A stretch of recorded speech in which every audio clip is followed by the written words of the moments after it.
The Jersey Swap podcast is sponsored by Apollo Home. Folks, FCC continues to look pretty uncomfortable on the pitch, but you can stay comfortable in your home with a $29 HVAC cooling tune-up from Apollo Home. Also, just for you CST listeners, Apollo Home is offering a $1,101 off a new AC unit. That's right, $1,101 off. That's a great coupon and a heck of a deal. And it's CST's gift just for you. Give Apollo a call, send them a text, or schedule online at apollohome.com. Hey guys, finally, FC Cincinnati gets a break from MLS action. And what does this idiot do? What does Jeff do? He wants to talk some more. He loves the listening to his own voice, I suppose. We're running another Jersey Swap experiment this week. This time we've brought in 4 guests. Part of me wants to yell horn like they do on Around the Horn, RIP to one of the better talk shows out there for sports. We're going to get into the nitty gritty and gauge our general interest in the upcoming Club World Cup. If you've been reading Cincinnati Soccer Talks content, we've been giving you previews of the teams that have been coming in or will be coming in. And we'll also be covering all the other teams. I mean, we got 32 teams joining this billion-dollar allotment of all these rewards coming through. So what do we think of this? We've got our guests in backstage. We'll ask them if it's worth the struggle, if there's anything that they can add to this workload that's on all of these players and coaches. Let's trade our threads. So first off, we want to introduce to you, he operates the Arriba Bolso podcast. We've got Daniel Solana joining us here. Hey, Daniel, how are you doing? Thank you for joining us for this experiment. It's my pleasure, and hello to everybody. And just to clarify, I'm the president of Arriba Bolso. It's the most passionate media outlet covering El Club Nacional de Fútbol out in Uruguay. I literally live and breathe everything tricolor. And through our platform, what we do is we bring fans closer to the heart of the club with unmatched energy, insight, and dedication. And when it comes to international football, my confederation of choice and my forte is CONMEBOL. I followed South American football my entire life, the rivalries, the grit, the talent, the history. Really, there's nothing like it. And I'm excited to represent that fire on this global stage. Yeah, we got some great teams that are coming in from CONMEBOL as well. 6 slots, 4 of them Brazilian, 2 of them Argentinian. And then also you're located down there in Miami as well. So I think you have an opinion about Inter as well. I do. And maybe it'll surprise everybody a little later on in the show. Ooh, I love having a tease. That's terrific. Thank you very much for joining us tonight, Daniel. Absolutely. All right, let's bring out our second guest to talk all about soccer here. We've got Nate Janulis. I hope I said that right. I didn't knock it out of the park. He represents We Are Soccer. So Nate, thanks for joining us. Hey, thanks for having me. Yeah, We Are Soccer is the show that I represent and kind of be on every week. I don't have a cool intro like Daniel, nor do I have a cool flair to the things I say. But when you have nothing else to do on a Sunday and you need a show that talks about tomfoolery, then I'm your guy. Also, when you run out of guests to call in to represent UEFA, I'm also your guy. So thanks for having me, Jeff. Thank you, Nate. I mean, if it sounds like you're the guy to go for UEFA, so we brought you in, but there's 12 teams coming here. Is there one of your teams that is your team of worship? Oh, yeah. Well, partial to the German league, big fan of it. So as it goes in Germany, any team that's a German team, you're supporting if your team's not there. So I will be pulling for Dortmund and, I can't think Dortmund and Bayern, but particularly Dortmund because, nobody likes to see Bayern win another trophy. They have enough. But some of the UEFA teams will be interesting in what they do and what they bring, because some, I think, really want to win it for the prize money, and some probably are still celebrating the Champions League win and will likely show up with champagne. So we'll see. Well, hey, if it's a certain French team that represents the winners, I think they'll bring all the good champagne. But thank you for joining us, Nate. We're going to bring out our next guest, and he's helped me out before. Kenta Hagiwara. He's here representing the Asian Football Show. And in fact, he is probably the furthest distance away that we've ever had a guest. Kenta, Thank you for joining us tonight. Yeah, thank you for having me on. Hopefully the internet connection isn't too bad, or we don't have any lags here on my end. I'm calling in from Tokyo. I've been here for about 20 hours, maybe 15 hours, somewhere in that ballpark. I've been a part of as a co-host of the Asian Football Show for nearly a year now, covering AFC as a credential group there. So that's been super fun. But I guess most of Cincy Soccer Talk would know me from my coverage of FC Cincinnati. So Yeah, excited to be back on. I've shook hands with you quite a bit in the press box and outside of it, and it's great to have you on. I hope we don't lose you mentally or even physically from the jet lag. Oh no, that should be fine. I would imagine that I don't feel too tired right now. It's nice and early in the morning, so You we're make good me to go. feel tired right now. And so we're going to complete this 4-man panel by bringing in CST's own Jose Guerra. Jose, are you there? There you are, man. How you doing? I'm doing great. How about you? And hello to all of you. It was great to meet you. Great to be here. I am the old guy here, big time. And I've been following leagues mostly in Europe, South America, and well, all of the Americas really in Europe. I know mostly CONCACAF because as a Mexican fan, a long time ago, we were the completely dominant power. And then, we had a lot of heartbreaks. So I became familiar with Costa Rica beating us and Honduras and Mexico City. And now, of course, I live in the U.S. I follow MLS, Liga MX. I've been watching soccer a long time, starting in 1970 when I watched the World Cup on TV, living in Mexico City. And I have not yet missed a World Cup final since then. Hopefully, that trend will continue for a while. Well, I mean, great to be here. Hopefully you won't be missing the Club World Cup final. I mean, I remember a few years ago, if somebody had asked Bastian Schweinsteiger how far he felt that Chicago would go into the World Cup. And now we've got our answer. We actually have a Club World Cup that's fitting of a World Cup. That's right. Absolutely. But thank you. I want to thank all 4 of you here. We're going to try to, this is definitely experimental grounds for us. I don't think I've ever had 4 guys on the show at the same time. So we'll try to keep things to as polite a medium as possible. If you're going to swing, don't swing below the belt. That's all I ask.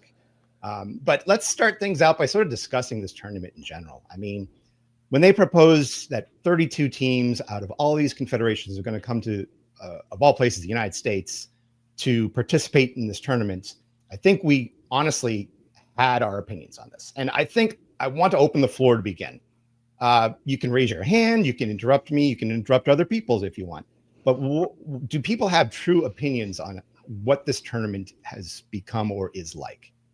Maybe I'll throw it to Daniel first. Yeah, I mean, I might not have a super popular opinion, but honestly, I'm in favor of this new Club World Cup format. I think the old version felt a little too limited, just a handful of teams, not really enough representation of the global talent that exists across different leagues. And so expanding it gives the tournament a little bit more weight and excitement. I don't know, it allows for like better competition between clubs from around the world. So the fact that it's happening here in the United States for us is a huge bonus, right? Not only does it get to grow the game in this market, which we all want it to grow, but it also gives the fans like us a chance to actually attend the matches and witness, some of these top players, playing really up close. So it's a rare opportunity, especially in the United States, to see some of the world's best players and clubs battle it out on our soil. So, hey, I'm all in for that. Okay, well, let me pass it to my right then. See if Nate. It sounds like Daniel's got a very glowing presentation of what this World Cup, Club World Cup, is like. What are your thoughts, if different?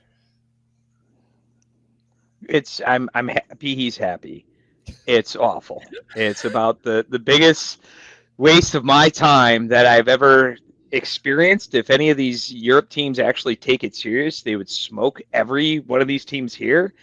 I don't understand why we are even doing this. The players could use a rest.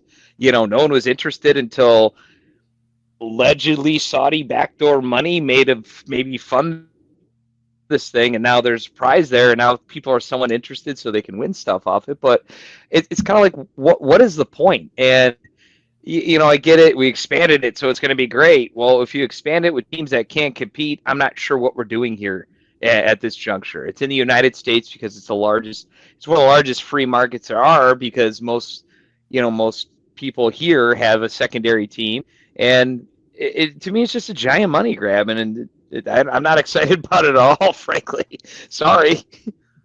I mean, I'm sort of in the group of like, I felt that it's a good idea on paper, but then when you're bringing in teams that are probably at the end of their season, the end of their rope in terms of how much gas they have in the tank, I was sort of under the impression that UEFA might be a little threadbare and not putting out as much attention to it. But I'm hearing differently from different teams. Maybe Kenta, if you can give sort of your opinion, maybe even bring in an OFC opinion on this. What your thoughts are on this tournament?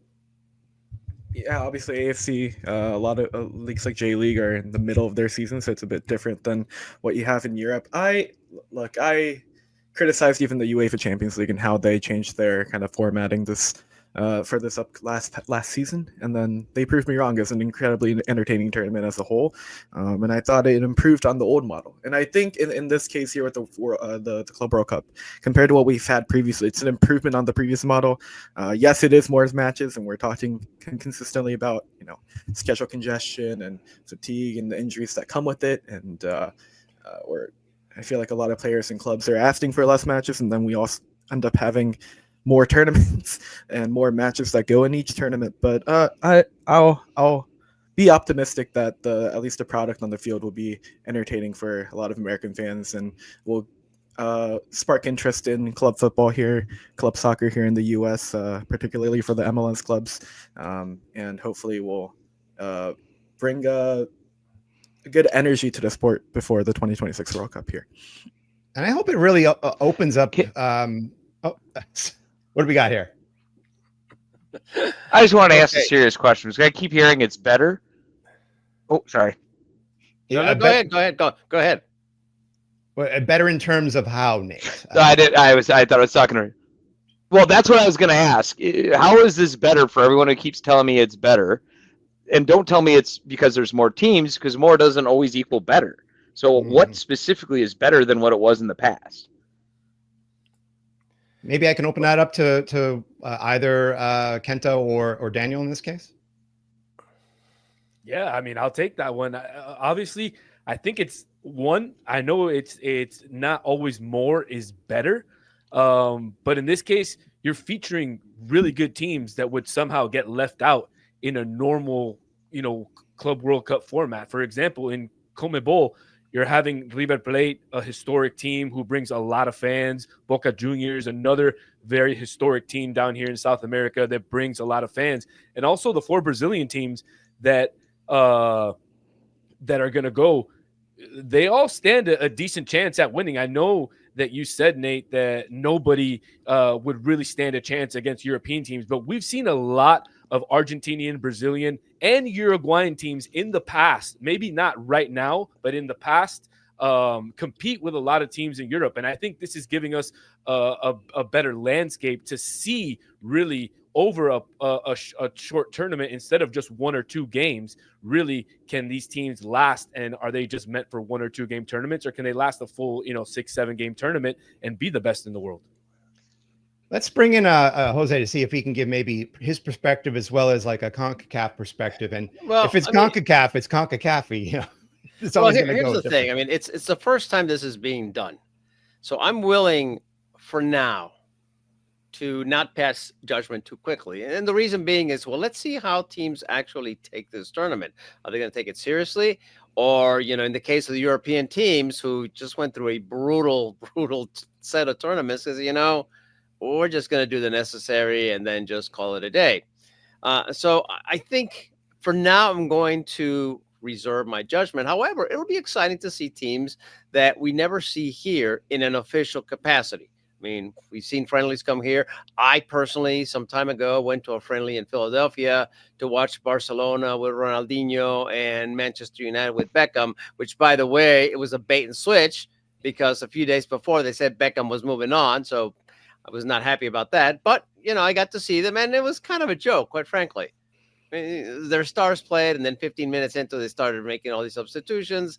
So, it was okay. It wasn't anything that I would do again as a friendly. So I think having them in an official capacity could give it an interesting twist. Now, I will tell you that what I am not happy about is how the whole situation was handled with how they named Miami as part of the group, and how Leon in Mexico was eliminated. And, we can have an hour discussion on that. So I think that could have been handled better on both sides. But overall, I'm going to reserve judgment. We'll see what happens at the end of these weeks.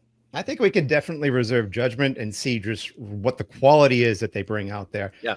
Personally, I'm a little, I don't know how serious a lot of these teams are going to bring it, if they're going to treat it like it's a preseason, even though it's going to have sort of the same rules as a typical FIFA, 5 substitution rule. But I guess if we were to look at this and make any improvements, if we can fine tune this engine that they've tried to construct, is there anything that we could change or bring into it that would make this a little bit more appealing? Let me see if I can bring. I'll ask Kenta if he can maybe give his thoughts on that first. Again, it's tough because we haven't seen it happen yet, so it's hard to criticize a format that we haven't seen play out and seeing if it actually works or not. And in theory, I was always critical of the former intercontinental kind of competition, the format of it, especially how it always paired OFC against AFC in the first round, and they had to play like 4 or 5 matches to make a final, and UEFA, just the winner of the Champions League, would just play the one match against whoever made it to the final. And I was always critical of how that was formatted, and it was a bit unfair, I think, for certain teams. Now each team gets an equal opportunity to play in the group stage and move on in this knockout format, which I think is inherently better. Even if the quality of competition you can argue might go down, I think it's better for that to be kind of the format of this competition. But look, again, I'm not gonna pass judgment right now until I kind of see how the tournament actually plays out, because it's hard to really judge a format of a tournament when I haven't ever seen it happen. Yeah, let me bring in Nate. I know, Nate, you had spoken before about how more isn't always better. I mean, you were talking about how 32 teams compared to 7 or 8 in the past. Even looking at the current World Cup situation, where they're bringing in 48 teams instead of the traditional 32. Nate, do you have sort of a number in mind where maybe it would be a better format for the tournament? Yep, and I'm just going to recap the really great teams, and with Salzburg is one of them. And I know everyone is super stoked about seeing Salzburg. So what I would do to make the tournament better is I would grab all 32 teams and just say, hey, let's just not do this. And then that would be better than what we're doing now. So that's would be my improvement. Just don't at all do this, because let's be honest. Let's be honest. There used to be the international friendly thing that happened in the United States. FIFA went, oh, wait a minute. Americans like to see the European teams, and they don't want to fly out. They're going to make a ton of money by doing these friendlies. And if we throw more cash at it, it'll be exciting. That's all this is. I'm sorry. I'm not trying to really rain on everyone's parade. But until I see something different, to me, that's all we're doing. And, yeah, the better, just take the summer off. And then let's start the leagues fresh. The players will be in a better shape when they start fresh. All leagues, they'll be in a better shape and ready to play, hit the ground running. It'll be that's how I'm making not just this better, but football in general. So you're welcome. I will be on the side of I feel that some of these players really need a break. It's going to be difficult to see how much momentum they can keep from that going into a shorter off season and then starting a brand new season. Who knows what injuries could come from this as well. Maybe opening this up to Jose. Do you see any addendums or changes you'd like to see? Well, I don't know. Again, I want to reserve judgment. I want to see how this works out. But we're doing this tournament. They're doing this tournament now, and then next year you have a World Cup. Now, there are still qualifying games going on in various confederations. So some of the players have to be thinking, okay, just finish a tournament, like in Europe, for example. I'm going to go through this. Then the season starts, and I'm still going to have qualifying. So, maybe there's a way of shifting it so that they don't have to play in a year where they're still doing qualifying for a World Cup. Um, Other than that, nothing comes to mind until I see what happens. How serious are they going to take it? Are the players that are just exhausted going to just phone it in? So I don't know, other than shift the calendar, because some of these players are going to have to worry about qualifying here soon for next year's World Cup. Okay, well, let me open this up to Daniel to finish things out. I mean, you would totally see this as a positive. Is there anything that during this tournament that you like? I don't. These questions seem like they're getting the same answers, but is there anything that sort of takes you aback when we're approaching this? Do you see a negative, the biggest negative out of all of these? Yeah, I think the biggest negative was there was really, really something special about rewarding the yearly Confederation champions with a shot at a global title when we had it the old way. It felt a little bit more pure. It felt a little bit more earned. But the reality is that, I mean, the old format just didn't generate any excitement, and there really wasn't really relevant. It often flew under the radar, it lacked visibility, and it didn't really offer the kind of matchups that people want to see. And at the end of the day, this is what it is. I'm going to double down, guys. I'm going to double down because I'm going to say that switching to the 32 team World Cup format, it makes it more commercially viable. I mean, Nate is right. It's a money grab. It is, but it makes it more engaging globally, and it brings more fan bases, more narratives. It brings opportunities to see elite clubs from different continents face off. Like you said, Nate, who wants to see Salzburg? Somebody in the United States is going to want to go see Salzburg, just like it's a fair question because the Inter Miami Al Ali game, which is the opening game, the tickets have been slashed. They're like $55 now because FIFA is so worried that they can't get enough fans in the stadium. And I get it, because who is flying from Egypt to come to see Al Ali in Miami, Florida? I mean, unless you have a lot of money, I just don't see that happening. Now, Inter Miami doesn't have the fan base yet to fill a 75,000 seat stadium. So I understand it. But that said, I mean, there's still improvements that can be made. Like, I think ensuring that there's balanced representation. You mentioned it at the top of the show, Jeff. There's 12 teams from UEFA, 6 from CONMEBOL, only 4 from a couple other confederations. So I think, making sure the representation is balanced, and we talked about it, avoiding fixture congestion. That's obviously something that's we can all agree on. And then maybe making the qualification paths a little bit more transparent, something that Jose alluded to at the beginning.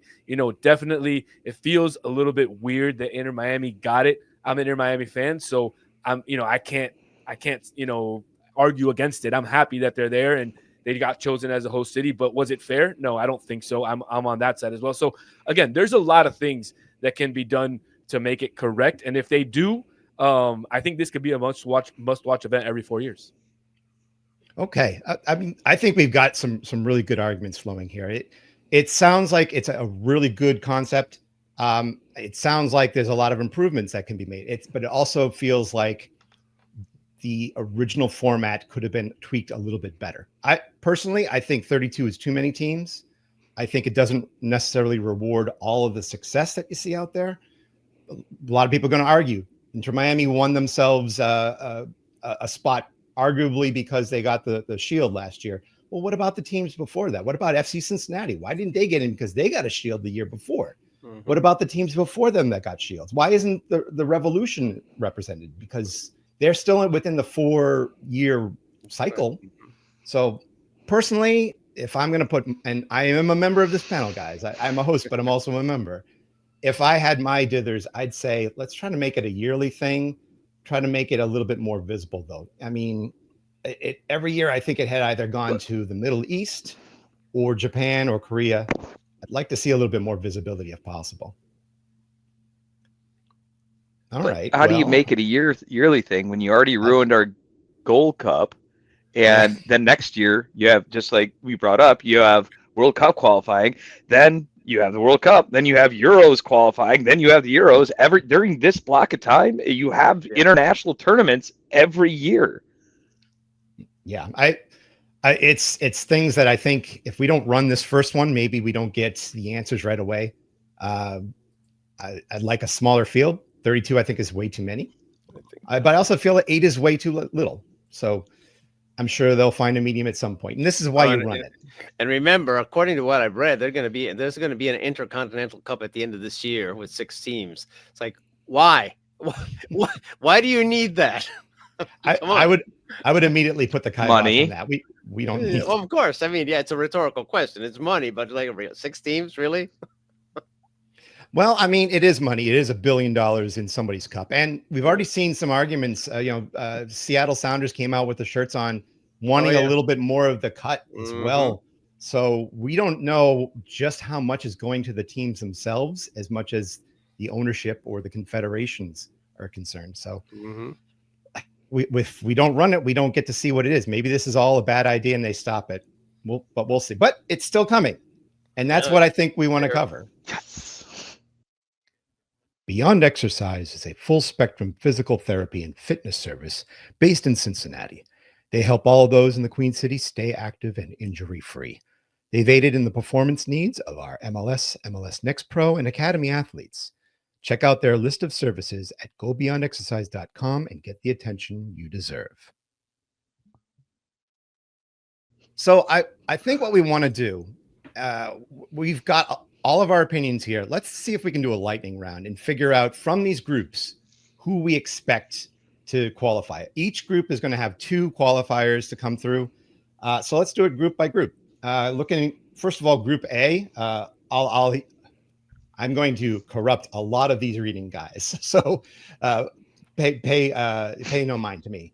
Al-Ahly from Egypt, Inter Miami, Palmeiras, and Porto all in Group A. That's a good distribution. Once the way that this is set up, you're not going to have too much overlap. I think UEFA has a few where there are 2 teams within some groups.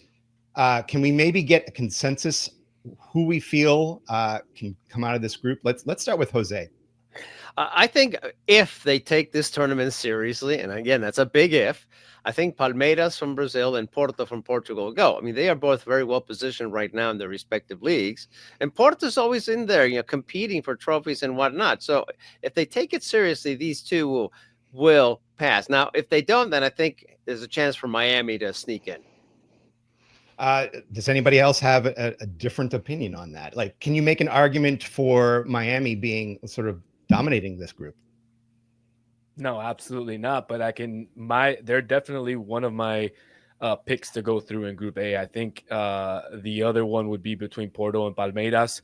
Palmeiras is a heavy hitter here in CONMEBOL. But look, Inter Miami played some CONMEBOL teams in the preseason. They did a good job against them. And if they can sign a couple of players here in the next few days, I think they can, play up to any of these CONMEBOL or CONCACAF teams. And that's an important thing too, is that the window is open for a lot of these teams to sign more players. There was even that bizarre rumor that Ronaldo was going to join Messi in Miami. And I don't think that's at all true, but you never know. I don't see that. So let's say, let's go around real quickly. I'm going with Al-Ahly. I'm going the Al-Ahly and Inter Miami. Yeah, those are your winners. Those are your champions there. Why? Because I'm just trying to ruin things. Like this has ruined my Gold Cup in the summer. So that's what I'm going with. Those are my winners. What do you see, Kenta? I will take the stance that Porto aren't going to take this as seriously as some of the other teams that have more to play for in that sense. So I'm going to go Al-Ahly, and I'm also going to go Palmeiras as my 2 moving out of this group stage. With you, Kenta. I knew we were kindred spirits. I mean, Al-Ahly, to their credit, they played well in the Champions League. I think they got eliminated in the semifinals. Yeah. They're in good form. They're on top of their league as well. So I think form is a big factor in these kind of tournaments. They got that striker. He scores goals. They have I've done a lot of research on this. I can't say that there is a good argument for Al Ahly in the sense that they constantly come out on top of the CAF. They have won 3 out of the 4, I believe, in the last 3 of the 4 African Champions League tournaments. So they are one of the bigwigs there. They could surprise a lot of teams. I'm going to say Miami's probably just for the sense of them having the home field advantage, and then probably a coin flip for the other 3. Who is jumping in there? Sorry about that. I was just going to ask you, does Ali always come out top because it's an alphabetical order and they start with A? There you go. You read my mind. Let's move on to Group B. I've done a lot of research. We've got a lot of competition, I feel, in Group B. We have Atletico Madrid from Spain, Botafogo from Brazil, PSG, the current champions and probably hungover as well from France, and Seattle from the U.S. Let's go over to Daniel. Dan, who do you see coming out of this group? So in this group, I think if they take it seriously, and that we continue to say this, if they take it seriously. So I'm going to say that everybody's going to take it serious. So I'm going to say PSG and Atletico de Madrid. I think they just have too much firepower, both to not go through. Although Botafogo will probably put up a very good fight for both teams because they are a very strong team in CONMEBOL. They have very good players on their roster. And they're also loading up as well in this transfer window. Unfortunately, I don't see Seattle Sounders doing much in Group B. Can we give an argument for Seattle, Jose, at all? No, I just don't see it. I mean, those 3 teams are just, I think they're going to overwhelm them again if they take this seriously. We have to preface that with That's everything. where you're all wrong. Oh no, Nate. I got your Seattle argument. All right. First thing, Botafogo, they're going to be at the bottom because I don't even know who they are. PSG, they're still partying. They're like still drunk. Maybe they'll make the plane. I don't even know. Atletico will actually take it serious. They need money. And that's where Seattle sneaks right in. The hometown USA heroes coming out of this thing. No one's rooting for Inter Miami. They all hate Inter Miami. But Seattle, you can get on that because Starbucks is awesome. And that's why Seattle's got this in the bag. And let's not also forget that there are 2 Western locations that are represented by the fields here. Seattle is one of them. I think, does Seattle play one of their games there? I can't quite remember. But if they've got the home field advantage there, they've got a shot. I mean, a puncher's chance at winning this. We'll go on with that. They have Starbucks on their side. It'll keep them awake, that's for sure. Let's move on to Group C here as well. Auckland City from New Zealand, Bayern Munich, Benfica from Portugal, and Boca Juniors from Argentina. Let's see here. I mean, Auckland City is sort of a unique pick because they're the only Oceania representative here. I guess the question is, can they score a goal in this tournament? Kenta, have you done any research on them? Yeah, they've been a very interesting team. I know there's a couple interviews out there through FIFA that I've paid attention to. They seem just really excited to be even just a participant in this, and they've been a regular in the former intercontinental kind of competition that they had, and even made a 3rd place finish in 2014. So they've made some noise back in the day, I guess, if that's even the way to describe it here. But no, I don't expect them to be doing much there. And an amateur side, at the end of the day, they needed to make sure that all their players were able to get time off of work to be able to come to this competition. So it's a bit different than what we're seeing with the rest of the clubs here, and it should be a really cool experience for them. But I'm not sure. I have very high hopes for them to be making it out of the groups. I can say, like, with the local advertisements for Bayern and Auckland, there's a lot of people that are like, oh, Harry Kane is coming here, and these guys. So I think they're definitely not favored, that's for sure. But can maybe go up to Daniel. Can you give Boca Juniors sort of a shout? See if you have them favored going on. Unfortunately, no. I don't see them going on in this group. I think it'll be Benfica and And Bayern and Bayern Munich going on. Boca Juniors has had a really rough season. They were left out of international competition when they were knocked out of the Libertadores in the early stages, even before the group stage. They've been dealing with a lot of injuries this year. They just went through a coaching change. They got Miguel Ángel Russo, who was the coach of San Lorenzo, now back for another cycle at Boca Juniors. They did sign a player, though, today. They did sign Marco Pellegrino from AC Milan, defender. So they're trying to reinforce themselves to make some noise. But unfortunately, I just don't see them going through in this. What I can tell you is there'll be a lot of Boca Juniors fans at their games when they play, because those Argentinians really, really love their teams. And the Boca Juniors fans, La Doce, is a very, very big barra here in South America. Yeah. I'm definitely circling Bayern Munich and Boca Juniors down in Miami is one of the games that I think has gotten me, jacked for it. I mean, so can we get a consensus that it would be the two UEFAs, or does anybody have Boca Juniors? Yeah, no, I agree. No, Bayern and Benfica. Well, I agree that Bayern and Benfica would be my choices, again, because of all the problems that Boca's had, and poor Auckland City. I just don't see them even scoring a goal. It sounds like, Nate, you've done your research on this too. I've done my research. Now, I have to pick Bayern, because if not, I lose my German driver's license. They revoke that right away. So this is recorded. It's going to be on the internet. I have to pick Bayern. I'm not allowed not to pick Bayern. It has to happen. I'm going to say then Boca Juniors. Why, you ask? Just to really make David mad. See, and also they have a defense, and that defense plays defense. That's it. This is already a record-setting edition of the Jersey Swap. I want to trade my jersey with you tonight, Nate. Let's move on to Group D. We have Chelsea from England, the defending Europa Conference champions. They might have a little bit of a headache as well. Esperance de Tunis from Africa, Flamengo from Brazil, and LAFC in a controversial arrival into this after beating, I believe, Club America. Is that correct, Club America, Jose? yeah. Mm-hmm. Can we make an argument for LAFC? Not me. No. You're our CONCACAF representative.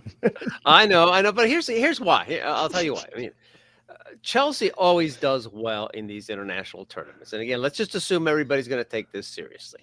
So Chelsea's going to take this seriously. And even though LAFC is getting better and better now, I mean, Chelsea just has a lot of firepower.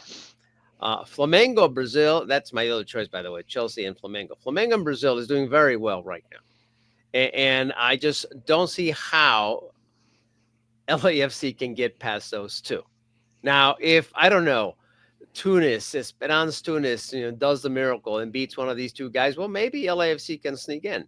I mean, we've seen things like that happen, of course. We have seen lesser teams that nobody gives a chance beat somebody that's supposed to win or tie, and then you have all these things about what are the points, what are the goal differential. But if the universe is ordered, and I'm not saying it is, I expect Chelsea and Flamengo to go on to the next phase. Okay, Daniel, any disagreements with that, or? No disagreements. Although, to Jose's point, I mean, Saudi Arabia did beat Argentina before Argentina went on to win the World Cup. So we've seen crazier things happen in World Cup style tournament formats. So could Esperanza Tunis pull off an upset? Yeah, they could beat LAFC, no problem. I will say that my dark horse for like a goalkeeper of the tournament, Gaga Slonina for Chelsea. I would not be surprised if he came in and they put him in there just to give their other expert goalkeepers a rest. If he's not playing for the U.S. team, he's playing for Chelsea, and he's helping them get as far as possible into this tournament. But I'm thinking Chelsea. I'm thinking Flamengo as well. I'm waiting for Nate's argument for LAFC. Give it to us, Nate.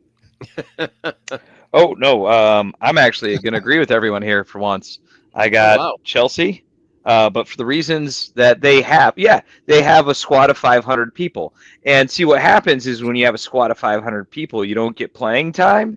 So the starters won't take it seriously because they won't be starting because they don't have to. But the 500 people trying to get, like the 488 people trying to get off Chelsea because they actually want to play some soccer in their career, they're going to take it real seriously and hope they'll get it transferred. So they're good to go. And Flamingo, I'm going to take them. And actually, it's because they've actually done well in this tournament in the past when it was smaller. If you remember, they've actually kind of gone to the final a few times. So, I think those two are good, and I'm gonna ride with that. I'm actually gonna agree with everyone here. Sorry. Wow. Halfway through, and we've already gotten Nate on our side. Perfect. That's how this works. Okay, let's go to Group E. Very interesting because Group E, it has one team that doesn't have a head coach right now. Inter Milan from Italy, Monterrey from Mexico, River Plate from Argentina, and Urawa from Japan. I want to go straight to Kenta because like Urawa is one of those teams that I got to see in person when I went to Japan last year. And from what I understand, this is a support group that goes the distance. Can you sort of sell us a little bit on Urawa this year? Yeah. I'm gonna try to get the correct figure that I saw online recently on how many fans in Urawa bought tickets for the Club World Cup. I think it's nearly like 4,500 tickets, which is quite a contingent to be traveling all the way to the U.S. for these matches. No, I mean Urawa Reds. If you would have asked me at the end of last season for J League, I would have said they have no chance. They were disastrous last year. And they brought back a coach that helped them win the AC Champions League Elite just ACL back then, not Elite, a few years ago in Scorza, and they are currently sitting third in the J League table. So I think form has been better. I think the transfers they made this offseason were good. I know they were trying to be ambitious to try to bring in some Japanese internationals that were on interesting deals. I know they were targeting former Urawa Red midfielder Wataru Endo for a bit. That ultimately didn't pan out for a short-term loan. Junya Ito, who recently got relegated with Rennes and Ligue 1, was a target of theirs. That didn't end up really happening at this point. So it might be a different conversation if those transfers did happen. Ultimately, from what I know right now, they're kind of just not going to happen. So I still am optimistic about this team. They've been playing really good football this season, all things considered. They haven't scored as many goals as you'd kind of expect, but they've been really good defensively. And maybe, you just find one player that gets really hot in front of goal at the right time, and that can cause some noise. But no, I don't know if I have Urawa moving on from this group. I know it's an interesting group. Monterrey are obviously going to show up in big numbers, just knowing how close they are, and their fans always show up. And same goes for River Plate, and Inter Milan are just coming off of a season where they came so close to winning trophies at every competition. So I'm sure there's I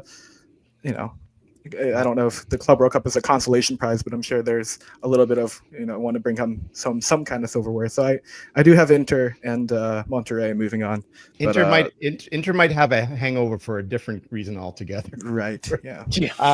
Let me go down to Jose. Maybe can we make an argument for Monterrey then? Yeah, absolutely. Monterrey actually always does well in these kinds of tournaments, regardless of where they are on the table. So I think they'll be able to go to the next phase. And I'm actually picking River Plate. And the reason being that I think Inter, that 5-0 thing is probably still hanging over them, and not winning league. I think overall they're probably just beat down. And I'm sure a lot of their players are saying, yeah, this could be a consolation, but you know what? The big prizes got away. We were so close and we didn't get there. So I'm picking Monterrey again because they do well. In these kinds, they do well. They're going to have a lot of followers, and River Plate. Yeah. And by the way, there's always, any time you get a Mexican team playing against an Argentinian team, sparks are going to fly, guys. I mean, whoa. There's just animosity galore. Yeah, circle this one. River Plate and Monterrey in the Rose Bowl. You're going to probably get a bigger crowd than expected there. Oh, yes. Yeah. Let's move on to Group F, because I want to bring Nate in right away so we can talk about Borussia Dortmund. The other groups, Fluminense, Mamelodi Sundowns from South Africa, and Ulsan HD from Korea.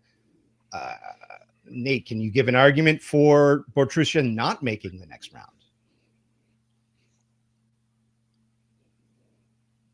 No, for me, Dortmund is clearly going to win this group. And I think actually they're kind of my favorites to win it. I think Niko Kovac is good. They have not let a single player go. I think they are taking it seriously because they didn't win a trophy this year and they need the money.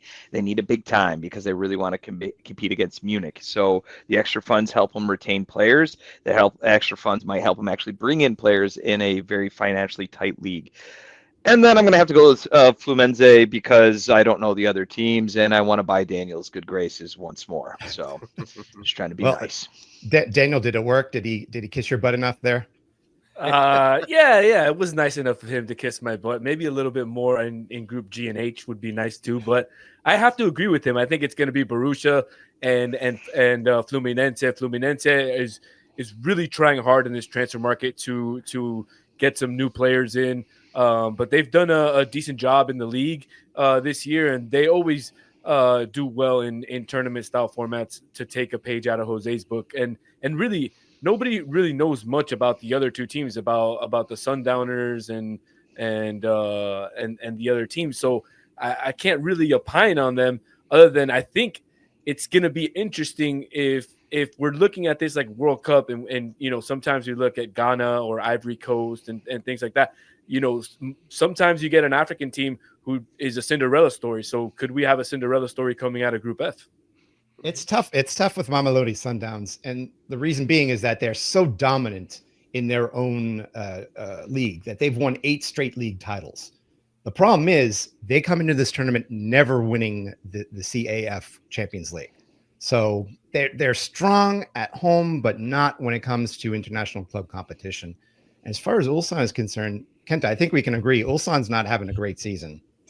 Yeah, I've been so vocal on this over on my own podcast. South Korea poached their coach at the start of the season. So you look back, or I guess more like July, ahead of the third round of World Cup qualification. Hong Min-bo, also formerly played for the LA Galaxy, got poached by the national team. They replaced him with Kim Pang-gon, who didn't do anything in AFC World Cup. ACL Elite. 7 matches, 1 was a forfeit.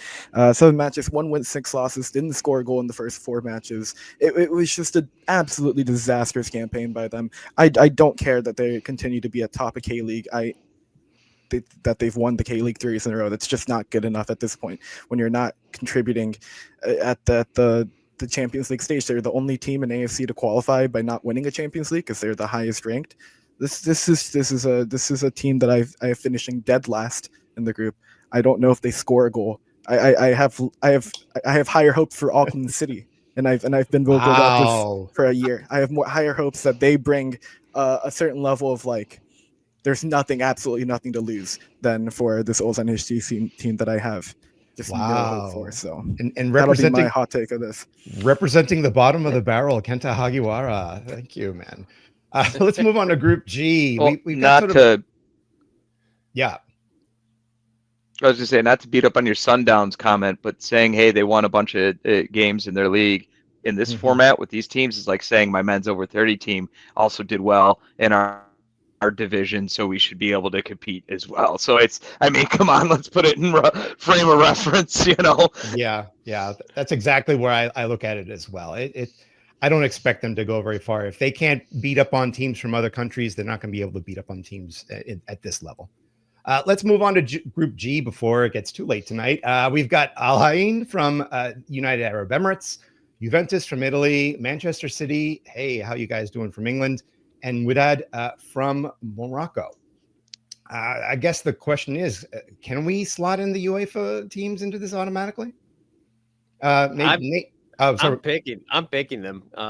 Juventus, always do well. Also, Manchester City, they have something to prove, or at least Pep Guardiola has something to prove. Because this year was a disaster for them, relatively speaking. 3rd or 4th, I forget where it won. 3rd or 4th place was still pretty good for any team, but for Manchester City, it was a disastrous season. So I think Pep has something to prove. Say, okay, yeah, we didn't do well, but now watch us now. And that's why I'm picking them and Juventus. And let's face it, they're going to have more talent than the other two teams. Not to take anything away from them. Yeah. Let's see, Nate. Can you I mean, are you going UEFA? Yeah, you basically summed it up. Yeah, UEFA. Juve's been in financial hell for the last few years, squad, and probably still get out of this group. So at least for here, UEFA. Yeah, it would be a mad comedy if Manchester City won the entire thing, and then next year the bomb comes on. Yeah. So we'll see how that goes. I think we're all in agreement, right, Daniel, Kenta? Absolutely. Yeah, I'll add a bit on Alain because they're they came into this past season as the defending AFC Champions League winners, and then didn't win a single match in the group stage and got knocked out properly. Finished fifth in the UAE Pro League, so they have not qualified for next year's AFC competitions at all. So they're another team that's kind of hobbling into this tournament, kind of being bested by Shabab Ali, Sharjah, some of the better teams that played this past season in the UAE Pro League. They had a miraculous run in the 23-24 Champions League, but they're not coming into this tournament hot at all. So I don't expect much from them, even if they were in good form. I don't know if I had high hopes, and they're not. So Well, we'll see how high the hopes are in this last group. This last group might be murderer's row. I'm Al Hilal from Saudi Arabia, Pachuca from Mexico, Real Madrid, and Red Bull Salzburg. As much as we say, it's Red Bull Salzburg, why are they here? That's still a lot of competition there. I mean, can we make the argument for Real Madrid to just go and blitz it, or are they going to pull their foot off the gas? I honestly, I don't have a direction with that one, but let's go to Jose for this one. Maybe even preseason. No, go ahead, Nate. You want to say something? I was going to say. I was just going to say Madrid's working on a preseason with the new coach. So I think they're going to take it very seriously because this is their way for Xavi to figure things out. And actually, I like Al Hilal. If you look at that roster, it's really good. So, yeah, I would agree on the Real Madrid one. I mean, Xavi has proven he is a successful coach. I mean, what he did in the Bundesliga was just amazing with Leverkusen. I mean, winning the league undefeated was just amazing. Yes, this past season, Bayern Munich again took the reins. So he's a really good coach, and he's got, a lot of talent on that team. If he can forge them into a team before this tournament, they're going to be a force to be reckoned. After that, I know Al Hilal has always been good. They do well. Pachuca, unfortunately, if you were talking to me about Pachuca 3-4 years ago, I said, hey, they have a chance, but they've had a lot of problems recently. Didn't do well in the last couple of tournaments. Jaime Lozano is a good coach. He was at some point the coach of the Mexican national team, didn't do well there. But then again, in Mexico, and all you have to do is just look the wrong way and you're fired as a coach. So I don't blame him for that. So I don't give Pachuca much of a chance because of that. And Red Bull Salzburg, I don't know. Nate, you probably know more about them, but wouldn't you give them a chance? No. Oh, interesting. And why is that? Not at all. They're going to be they're always young. They're not that strong of a team, I don't think, and I don't think they have what it takes to beat Madrid or Al Hilal. I think those are two seasoned teams that are going to be very hard to beat. And I will argue that Al Hilal is going through their own management change. Simone Ingazi, I butchered his name right there. You're welcome. He's just joined the ranks really quickly, but you've got Mitrovic, who from his time at Fulham, he was a strong player, and he's scoring really well. 28 goals for them this year. I expect them to come out of this group. Daniel, do you see any favorite out of this? It's got to be Real Madrid. They're signing Trent Alexander-Arnold. They have Federico Valverde, the Uruguayan, who is taking off right now from international duty and not participating to rest up and get ready for the tournament. I see them, their biggest weakness this year was on defense. If they can recoup some of their defensive players that were on injury during the season, they're probably my favorites to take it all down. Oh, all right. Wow. We got a lot. I mean, we covered all of the groups. So let's try to put a bow on this while we're running out of time. The sand glass is starting to go empty here. Let's go around the horn and predict our winners for this one. I'll come out real quick and I'll say Bayern Munich. I expect them to really take this very seriously. I expect them to just mow through their competition within the group. And I expect them to show up and perform. I think that as much as we criticize Harry Kane for what he hasn't been able to win with Spurs, getting that first title with Bayern Munich was not enough. I think he's going to want to provide what he can. And I think the rest of the group also, as much as we say like Man City has something to prove, all the players that are signed with Chelsea have something to prove. I think Bayern Munich's roster also has a lot to prove as well to show themselves out on the international stage. Let's go to Daniel. Who are you expecting to win this one? Real Madrid. I think that they're going to make the reinforcements now in the next few days. Like I said, they already announced Trent Alexander-Arnold. They needed a right back really badly with all the injuries there. And if they can recuperate some of their players, they're my favorite to win the tournament. All right, let's move over to Kenta. Kenta, who are you expecting to win this one? You know, part of me wants to say Al Hilal just to have my AFC bias and with as a coach as successful as Inzaghi coming in, but no, I'm gonna go Chelsea just because of the squad depth there. Also, winning the Conference League, great, but this there's another.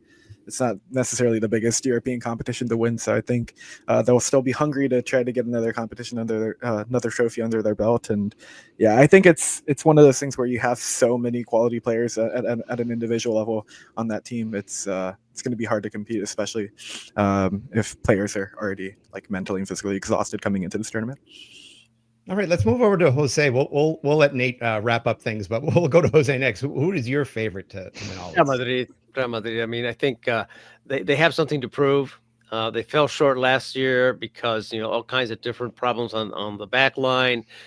Coach really didn't make them play as a unit. They had a bunch of really good players, but you never really saw them as a unit. I think Xabi Alonso is going to try to prove, okay, yeah, we can work as a unit, and with the new players we have, we're going to show you who we are. So I think Real Madrid is going to take it. All right, and we're going to save last release here. He's become a superstar in his own right. Nate, who do you have winning this entire thing? I wanted to say Al, so Kenta would like me and I would gain his friendship. But if I do that, then I lose my German license. So I have to go with Dortmund. You're all wrong. It's going to be Dortmund.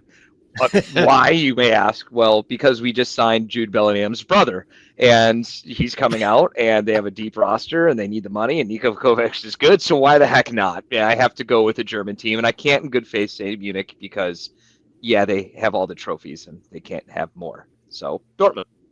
Can we say then, if we're going to go into our next category, our dark horses, Nate, would you put Al Hilal as your dark horse, or do you have someone else in mind? No, Real Madrid. I'm going Real Madrid as a dark horse. That is the darkest of horses we can predict there. Yes. Let's go back around the horn again. Their coach is too new. Jose, who do you have as your dark horse? Flamengo. Only because Brazilian teams sometimes figure out a way, and I think that it's one of those teams that nobody's going to be paying attention to them. They might just start sneaking up, and then all of a sudden they just might be in the final. But it is a really, really dark horse. Okay, let's move over to Kenta. What do you have for your dark horse? See, because dark horse is always, where do you draw the line? I'll go Atletico Madrid because they've never won a Champions League, so it would be fun for them to have qualified for this competition, and somehow I like their group, and I think they have enough quality where they could sneak into the final for sure. Yeah, you never know. Diego Simeone might have the talent stacked up and ready. Daniel, who do you have as your dark horse? My dark horse is Los Millonarios from Argentina, River Plate. And it's because under the leadership of Marcelo Gallardo, he's a fantastic coach.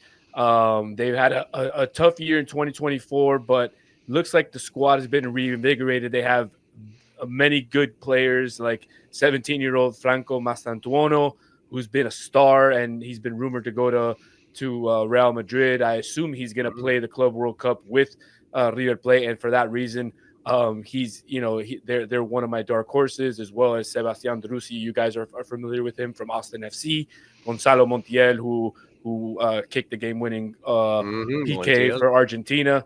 He's back from Sevilla, so they have a deep squad, and I think they're going to make some noise in this tournament. I am going to root for chaos from my dark horse, and it probably isn't fair, but I want Inter Miami to win. Give it to me.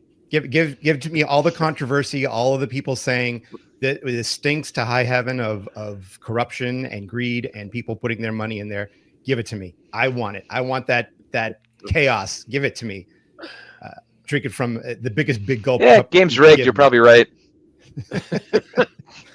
But seriously, I think having Miami in this tournament and having them not win it is going to be the biggest black eye on this organization. They've been given the shot, and if they don't win it, then it's going to be like, well, why do we even have the whole thing in the first place?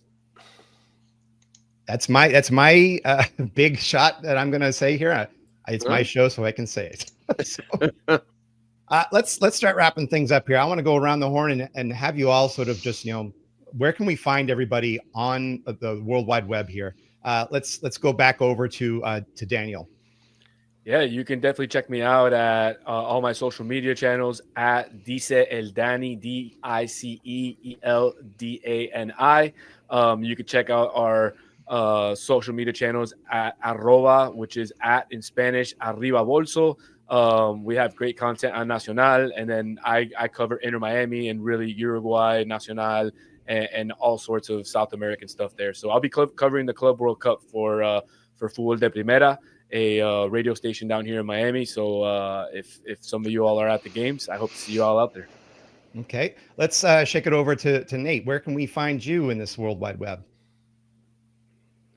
I don't know why you'd want to, but if you're really bored and searching for something to do, any of the We Are Soccer social media stuff, we're all over it. We do a Sunday show.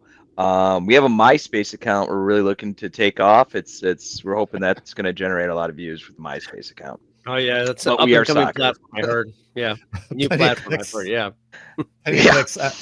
Thank you for joining us, Nate. You've become a superstar in one night alone. It's amazing. Let's go over to Kenta before he falls asleep. Kenta, where can we find you, man? Yeah, you can find me on any of the major social media platforms. Kentra at Kentra Hagatra, KentraHagatra. I write for Area Sports Network covering FC Cincinnati. You can check that out, and also the Asian Football Show podcast, wherever you get your podcasts. All right, and we'll of course throw it to our guy Jose. Maybe because you're our native son here at CST. Cincinnati Soccer Talk is where I'm at. CincinnatiSoccerTalk.com. I really don't comment a lot. I have a Blue Sky account, but it's kind of a mishmash of all kinds of things. So really anything that I write is on Cincinnati Soccer Talk. I've written a few articles for them, previews of games here of FC Cincinnati, post-game reviews, and also I did a write-up about Bayern Munich too. So that's where you can find me in terms of where soccer. Yeah, and I was going to exactly bring you on there. We've got all of our previews of the teams that are coming to Cincinnati to play for the Club World Cup. I've written out the one for Ulsan HD. We've got a bunch. Dortmund is covered. We've got one for Mamelodi Sundowns, who Justin in the back is probably writing right now as we speak. But I want to thank all four of you guys. This is a great experiment. We will have this on all of your podcast platforms. Have it on our website at CincinnatiSoccerTalk.com. Cincy Soccer Talk on all the socials as well. I want to thank all four of you. This is great. I hope we can do this more often in the future. I don't know if it will be exactly this same exact tournament in 4 years, but we'll give you all a call then. Until then, everyone, thank you very much for joining us. Thank you. And keep your kit clean. Thank you, guys.